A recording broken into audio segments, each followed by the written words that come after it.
شادی کو حضور اکرم صلی اللہ علیہ وسلم نے بہت آسان کیا تھا، اور یہ بات صاف کہہ دی گئی تھی کہ اگر شادیاں آسان ہوں گی تو بے حیائی اور زناکاری کے دروازے بند ہوں گے،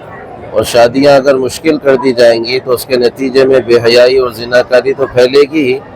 لیکن امت ارتداد کی طرف بھی جائے گی۔ لہذا آج یہ حقیقت ہے کہ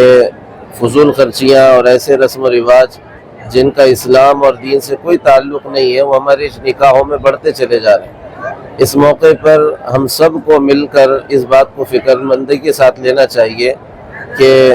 یہ جو ارتداد کا مسئلہ ہے، بچیوں کے ادھر ادھر بھاگ جانے کا مسئلہ ہے، بے حیائی کا مسئلہ ہے،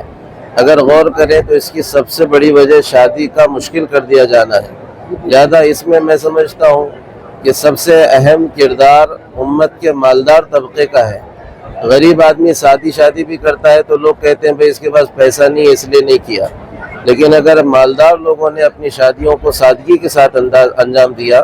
تو یقیناً یہ ایک اچھا میسج لوگوں کے لیے جائے گا اور ایک اچھا پیغام لوگوں کے لیے جائے گا، اور اس کا اثر بھی معاشرے پہ اچھا پڑے گا۔ ورنہ ہم لوگ